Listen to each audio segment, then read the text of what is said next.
Yang benar pakai sunscreen dulu atau moisturizer dulu? Yuk kita cari tahu.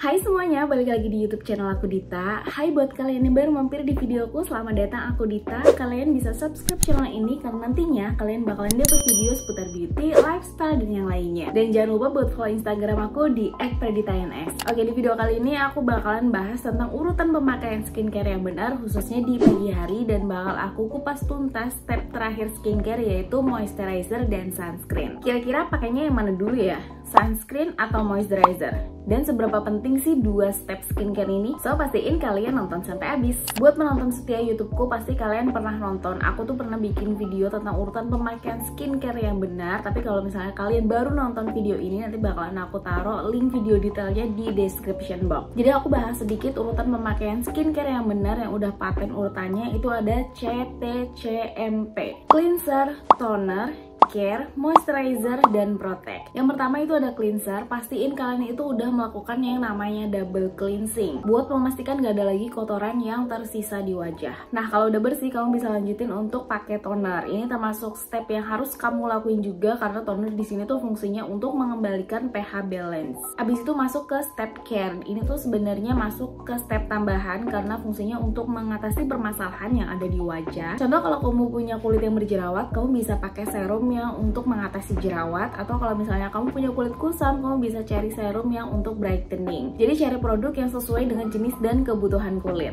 Lanjut ke step M, itu ada moisturizer. Moisturizer ya kayak akan antioksidan dan bisa menghidrasi. Ini tuh sangat-sangat dibutuhkan untuk kulit wajah. Dan perlu diingat, yang butuh moisturizer itu nggak cuma pemilik kulit kering, tapi yang kulitnya berminyak dan sensitif sekalipun itu juga butuh yang namanya kelembapan dari moisturizer. Nah, step yang terakhir itu ada protect. Dari namanya aja kita udah tahu kalau fungsinya itu untuk memproteksi wajah. Jadi memberikan perlindungan dari sinar UVA dan UVB yang bisa menimbulkan masalah di wajah. Oke, itu tadi urutan pemakaian skincare yang benar yang udah paten, gak bisa dilompatin atau dikurangin setiap stepnya. Tapi ternyata masih banyak yang salah urutan pemakaiannya, atau masih banyak yang bingung mana yang mau dipakai duluan, terutama di dua step terakhir itu ada moisturizer sama protect atau sunscreen. Bahkan ada pertanyaan, boleh nggak sih pakai moisturizer aja tanpa pakai sunscreen, atau boleh nggak sih pakai sunscreen aja tanpa pakai moisturizer dulu? Oke, aku bahas lebih detail lagi dari pertanyaan itu tadi. Jawabannya nggak boleh. Karena kalau kamu cuma pakai moisturizer aja nggak pakai sunscreen, itu tuh kayak kamu pakai skincare-nya tuh sia-sia. Karena perlindungan ke kulitnya itu nggak ada. Jadi ibarat kayak pintu gerbang kebuka, terus makin banyak kotoran segala macam yang masuk dan makin banyak nimbulin masalah yang ada di wajah. Contohnya kayak garis halus, flek hitam, terus beruntusan juga bisa, bahkan bisa jadi jerawat. Jadi itu pentingnya pakai sunscreen, gak cuma pakai moisturizer aja. Jadi keduanya harus dipakai. Terus pertanyaan yang kedua, bisa nggak sih pakai sunscreen langsung tanpa pakai moisturizer? Jangan salah, moisturizer di sini tuh punya peranan penting untuk wajah. Jadi nggak cuma buat pelengkap aja. Moisturizer ini tuh bisa memberikan kelembapan dan mengunci kelembapan itu di kulit. Terus bisa juga untuk memaksimalkan penggunaan sunscreen. Nah, kalau kalian pakai moisturizer dulu, itu otomatis kulitnya bakalan lembab karena terhidrasi, dan sunscreen yang kalian pakai itu bakalan menempel dengan sempurna di wajah. Tapi kalau kalian nggak pakai moisturizer dan langsung pakai sunscreen, itu wajah kalian tuh bakal kayak kelihatan lebih kusam, terus gampang nge-crack dan nggak stay di wajah gitu sunscreennya. Jadi gimana? Udah ngerti kan urutan pemakaian skincare yang benar dan seberapa penting tiap stepnya? Tunggu,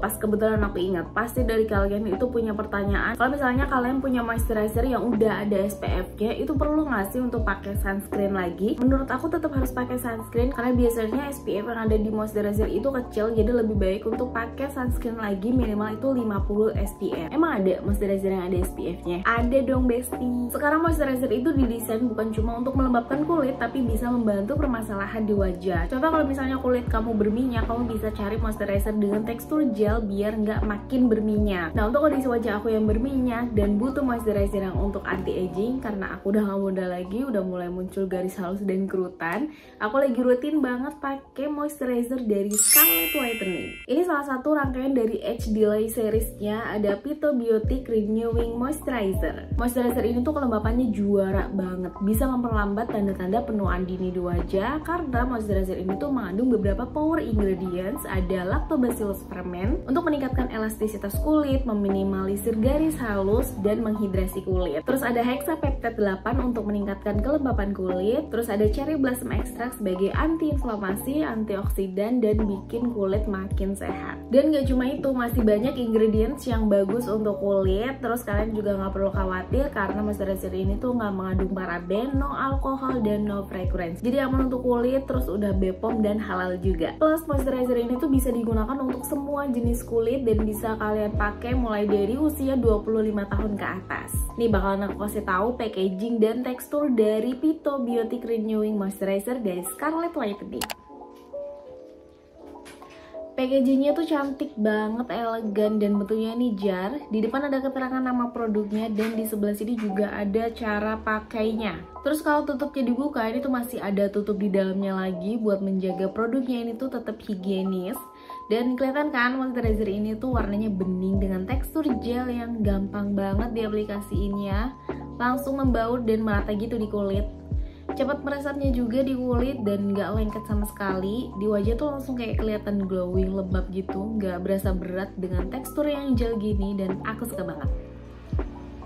Cocok banget buat kalian yang baru mau beralih dari skincare sebelumnya ke skincare anti-aging. Ini tuh bisa membantu untuk mencegah tanda-tanda penuaan di wajah seperti garis halus dan juga kerutan. Apalagi kalau kamu pakainya rutin, itu bisa bikin kulit makin sehat, elastisitas kulitnya terjaga, dan juga makin awet muda. Kayak kulitku ini setelah rutin pakai Phytobiotic Renewing Moisturizer dari Scarlett Whitening selama 7 hari pagi dan malam, aku tuh berasanya kulitku tuh makin sehat, kerutan tersamarkan, dan juga garis halus yang berkurang. Buat kalian jangan tunggu ada macam-macam tanda penuaan di wajah, lebih baik cegah dulu pakai Phytobiotic Renewing Moisturizer dari Scarlett Whitening ini. Dan jangan lupa untuk step terakhirnya ditutup pakai sunscreen. Oke, jadi itu tadi penjelasan urutan pemakaian skincare yang benar khususnya di pagi hari dan di 2 step terakhir antara moisturizer dan sunscreen. Kalian pasti udah pada ngerti ya mana duluan yang dipakai. Jadi kalian bisa pakai moisturizer dulu, habis itu baru ditutup pakai sunscreen. Oke, segitu dulu video dari aku. Semoga bermanfaat dan semoga kalian suka. Kalau kalian suka, please like this video dan subscribe. Untuk belum subscribe, jangan lupa nyalain bel notifikasinya biar kalian gak ketinggalan video-video aku selanjutnya. Jangan lupa share juga ke seluruh sosial media yang kalian punya. Thank you for watching guys. Bye.